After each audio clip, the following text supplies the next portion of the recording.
कल है इसकी एक्सपायरी सेंसेक्स की। यहाँ पर जो रेड लाइन है ये है 74,240 पर, 74,240 पर ये रेड लाइन है। इसके ऊपर जब तक प्राइस है हम तेजी में रहेंगे, इसके ऊपर रिवर्सल मिलने के चांस हैं।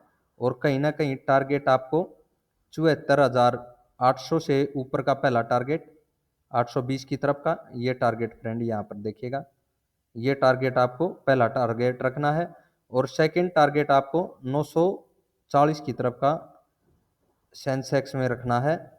यानी कि ये टारगेट आपको कल के ट्रेडिंग सेक्शन में अगर 74,240 के नीचे प्राइस नहीं निकला तो अपसाइड के ये टारगेट देखने को मिलेंगे। हाँ, 74,240 के नीचे अगर प्राइस निकलता है तो आपको सेल साइड के टारगेट देखने को मिलेंगे। यहाँ से पहला टारगेट नीचे आपको रखना है 73,960 के करीब, ये टारगेट 73,960 के करीब का।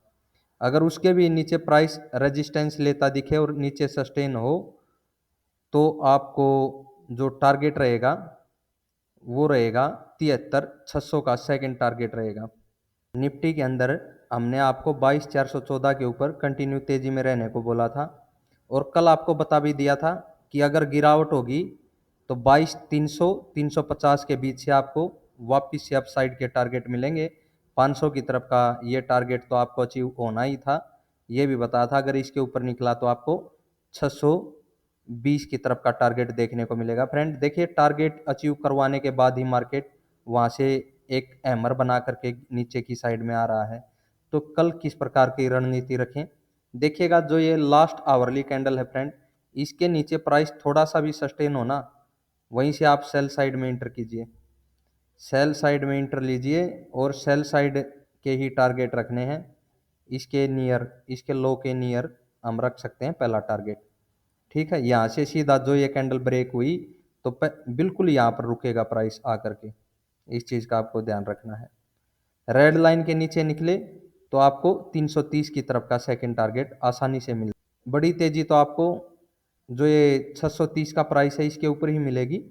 अदरवाइज इसके ऊपर भी मान सकते हैं हम तेजी में है। और तेजी का टारगेट यहाँ से 22,700 की तरफ का पहला और सेकंड टारगेट आपको 22,800 की तरफ का रखना है। बैंक निफ्टी में एक बार अच्छे से समझने का प्रयास करें। बैंक निफ्टी के चार्ट में जो ये लास्ट आवरली कैंडल है ना फ्रेंड, इसको मार्क कीजिए।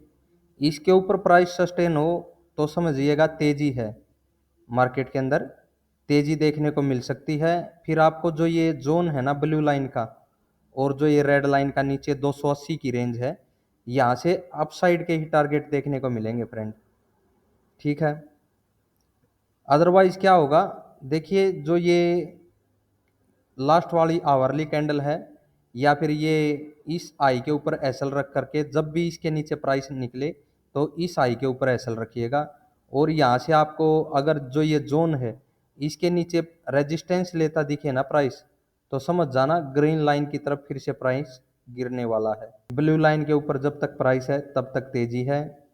और अगर अपसाइड से प्राइस घूम करके देखिए, अपसाइड से आ करके और इस ब्लू लाइन के नीचे प्राइस निकल जाता है जो कि 48,410 का है, तो यहाँ से फिर मार्केट को रेजिस्टेंस लेते हुए नीचे की तरफ बढ़ना चाहिए और कहीं ना कहीं आपको 47,900 की तरफ का टारगेट देना चाहिए। देखिए, इसके ऊपर ही हमें मार्केट मिले तो अपसाइड के कौन से टारगेट रखने हैं फ्रेंड, 48,800 की तरफ का पहला टारगेट फ्रेंड अपसाइड का, और सेकंड टारगेट हमें 49,000 का ही रखना है फाइनल टारगेट।